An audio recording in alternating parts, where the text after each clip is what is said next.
कैसे देखते हैं? अभी तो वनडे वर्ल्ड कप जो है 2027 में होगा और हम वनडे मैचेस खेलने, T20 वर्ल्ड कप की तैयारी है, इसके बाद ट्राई सीरीज में तीनों टीमें हिस्सा लेंगी। आप ओवरऑल कैसे देखते हैं कि हम 2027 के वर्ल्ड कप की तैयारी कर रहे हैं? देखिए 2027 के वर्ल्ड कप के अलावा आप ये भी देखें कि क्योंकि जो ये साइकिल चलता है ना, इसमें आपकी टेस्ट क्रिकेट भी होती है, इसमें वनडे क्रिकेट भी होती है और T20 क्रिकेट भी होती है।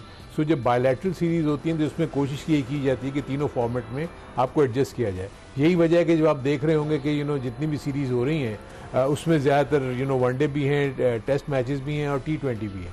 लेकिन इस वक्त जो फोकस जैसे आप कह रहे हैं वो T20 के ऊपर ज़्यादा इसलिए होना चाहिए कि वो 2026 में आपकी फरवरी में T20 का जो वर्ल्ड कप है, तो इसलिए ज़्यादा कोशिश यही होगी। यही वजह है कि जो ट्राई नेशन जो सीरीज़ है वो T20 के ऊपर है, तो वो कुछ नंबर ऑफ मैचेस ज़्यादा मिल जाएंगे। तो जहाँ तक वनडे के पॉइंट ऑफ व्यू से ये है कि आपको पता है कि वनडे का साइकिल भी अब पूरे साल का चलता है, उसमें रैंकिंग भी बनती है, सारी चीज़ें होती हैं। तो इस एतबार से क्रिकेट जो है वो इसी तरह खेली जा रही है और इसी तरह ये लोग। लेकिन अगर आप देखें गुज़िश्ता 6 बरस में पाकिस्तान श्रीलंका के दरमियान सिर्फ 2 वनडे हुए थे। एक एशिया कप का वनडे था जो कि 2023 के वर्ल्ड कप से पहले श्रीलंका में हुआ, जो जमान खान आखिरी ओवर कर रहे थे, और फिर उसके बाद 2023 के वर्ल्ड कप का एक मैच हुआ। तो 6 साल में दोनों टीमों के दरमियान सिर्फ 2 वनडे हुए थे। जी, दो वनडे भी हुए। देखें ये सारी चीज़ें उस वक्त होती हैं जब आपके फ्यूचर टूर प्रोग्राम्स बनते हैं ना, उसमें तमाम बोर्ड के नुमाइंदे वहाँ पर मौजूद होते हैं, जितने भी क्रिकेट प्लेइंग नेशंस हैं। सो वो ये सारे के सारा जो है ना ये चॉकआउट करते हैं।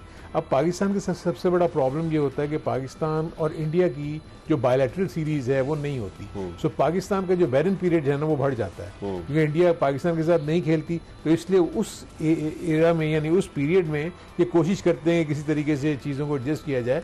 लेकिन मेरे अपने नज़दीक होना यही चाहिए कि देखें इक्वल और फेयर अपॉर्चुनिटी सबको मिलनी चाहिए। अगर आप देखेंगे इस वक्त भी अगर आप टेस्ट रैंकिंग में देखेंगे तो कई के आपको नंबर ऑफ मैचेस ज्यादा नजर आएंगे, कई के कम नजर आएंगे। सो उससे ये है कि डिस्पैरिटी हो जाती है। फिर होता है कि आप परसेंटेज पॉइंट्स के ऊपर आप किसी टीम को ऊपर कर देते हैं। कोई कम मैच खेल के अगर उसके 3-4 मैच अच्छे हो गए तो वो तो ऑटोमेटिकली नंबर 2 पे चली जाएगी या नंबर 3 पे चली जाएगी या नंबर 1 पे चली जाएगी। वेयर जो ज्यादा नंबर ऑफ मैचेस खेलते हैं उसके तनासब अगर वो ज्यादा हार जाए, ज्यादा ना जीते, तो इसलिए उनके परसेंटेज पॉइंट नीचे गिरते हैं, जिसकी वजह से। लेकिन आउन भाई अगर आप देखें पाकिस्तान का 2025 से 2027 तक का साइकिल 13 टेस्ट मैचेस हैं और उनमें सिर्फ एक टेस्ट सीरीज 3 टेस्ट मैचों की जो इंग्लैंड के खिलाफ है, बाकी सब जगह 2-2 टेस्ट मैचेस हैं। ये एक बड़ा इशू था जिसके ऊपर बहुत ज्यादा डिबेट हुई कि क्यों पाकिस्तान को हम कम मैचेस दे रहे हैं और ये 3 मैचेस के बजाय 2 मैचेस टेस्ट मैचेस हो रहे हैं। क्योंकि देखें एक तो इशू ये है कि आप देखें कि जो आपकी जो वनडे क्रिकेट है और T20 क्रिकेट है,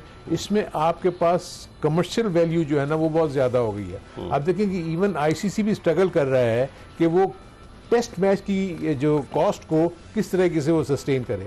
सो उसको प्रॉब्लम हो रही है। आपने नोट किया होगा ये बातें भी चल रही थी कि 4 दिन का टेस्ट मैच कर दिया जाए, आपको 2 डिवीजन में लेके चला जाए।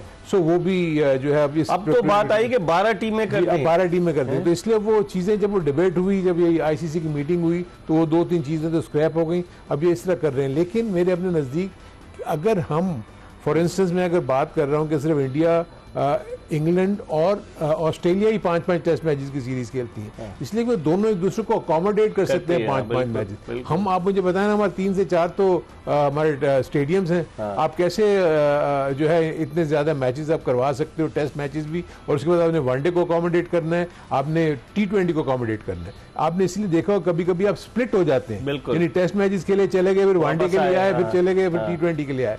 सो ये इश्यूज तो पाकिस्तान के साथ हैं। आई थिंक इसके ऊपर जो है बहुत गौर वखौज होना चाहिए और ICC में इसको टेकअप करना चाहिए। देखिए आज वर्ल्ड टेस्ट चैंपियन जो है साउथ अफ्रीका, वो इंडिया के मध्य मुकाबले 159 रन पे ऑल आउट हो गई। जसप्रीत बुमराह ने 5 आउट कर दिए। कोलकाता में मैच है और बहुत ज्यादा क्राउड था।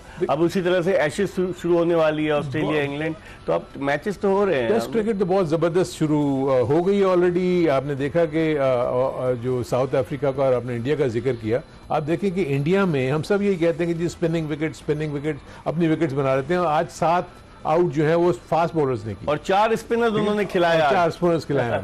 सो ये है, तो यही चीज अभी आपको नजर आएगी जब इंग्लैंड का और ऑस्ट्रेलिया का जब एशेज सीरीज शुरू हो जाएगी। सो बहुत ही टेस्ट क्रिकेट तो आपको होता है अल्टीमेट है, और उसको तो देखने के लिए तो ऑस्ट्रेलिया हो या इंडिया हो, उससे अच्छी जगह इवन इंग्लैंड में भी लोग इंग्लैंड में आते हैं, बिल्कुल आते हैं। इस पर हम मजीद बात करेंगे। पाकिस्तान के former test cricketer, former chief selector Haroon Rashid हमारे साथ मौजूद हैं। प्रोग्राम में हम एक ब्रेक ले रहे हैं और ब्रेक के बाद दोबारा आपको ज्वाइन करेंगे।